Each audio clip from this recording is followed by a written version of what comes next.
Yo bolalar, hammaga salom. Sizlar bilan Yo'ldirib Uzbek kanalida. Bugun sizlar bilan Action and Stuff modi bilan tanishamiz. Videoni boshlashdan oldin like va obuna bosib qo'ying. Qani bo'lmasam biz ketdik. Birinchi moblar bilan tanishamiz. Birinchi mobimiz bu pillagerlar. Pillagerlarning animatsiyalarini ko'rib turishingiz mumkin. Juda ham chiroyli. Mana o'zingiz ham ko'ryapsiz.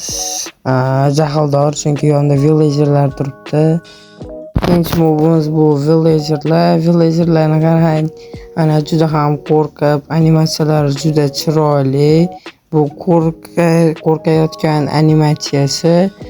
Chunki villagerlar turibdi. Mana o'zingiz ham ko'rib turishingiz mumkin. Keyingisi bu tulkilar. Tulkilarga animatsiya berishgan. Ularning asosan ko'zlariga animatsiya berishgan. O'zingiz ko'rib turibsiz, animatsiyalar ham juda chiroyli va ajoyib. Keyingi mobimiz bu toshbaqa. Toshbaqani juda ham chiroyli animatsiya berishibdi. Ko'ring. Ular sizga qarab turishar ekan, juda ham chiroyli va ajoyib. Keyingi mobimiz bu Wither Skeleton. Wither Skeletonning ko'zlarini ko'rib turishingiz mumkin. Bunga ko'zlarini yonadigan qilib animatsiya berishibdi. Bu juda ham chiroyli. Menimcha kommentlarda o'z fikringizni yozib qoldiring. Wither Skeletga yaxshi animatsiya berganmi yoki yo'q? Endi navbat o'yinchimizning animatsiyasi. O'yinchimizning animatsiyasini ko'rib turishingiz mumkin. Yurish animatsiyalarini juda ham chiroyli berishibdi. Mana fakelga ham yonuvchi animatsiya berishibdi. Bu yaxshi degani, mana qo'yilgan holatini ko'rib turibsiz. Hozir sizlarga chiroqni qanday animatsiya qo'shganini ko'rsataman. Mana bu chiroq animatsiya qo'shilgani. Mana qimirlashlarni juda ham chiroyli ishlashgan. Sizga ham bu modni tavsiya qilaman. Endi navbat zaharli balig'imizga. Buni animatsiyasini eng zo'r tomoni, mana qarab turing. Mana tepalikdan tushayotganda pastga go'layib qarashi. Bu juda ham zo'r.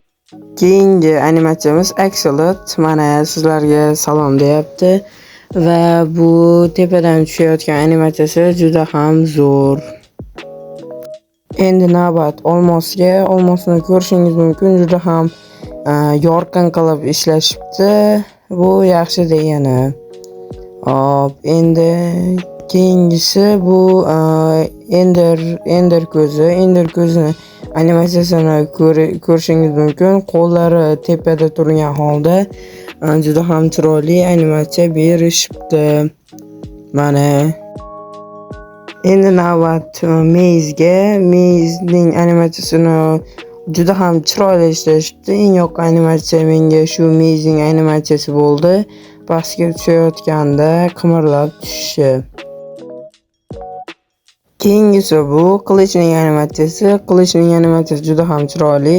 Bu yurganda ham o'yinchimizga ta'sir qilishi mumkin ekan. Keyingisi esa bu arbalet. Arbaletni tortishini juda ham chiroyli ishlashibdi. Men bunga 10 dan 8 ball qo'yaman. Uchish animatsiyalarini ham juda ham chiroyli qilishibdi. Agar bugungi videomiz yoqqan bo'lsa, like va obuna bo'lish esdan chiqmasin. Sizlar bilan Yo'ldirib Uzbek kanali bo'ldi. Xayr.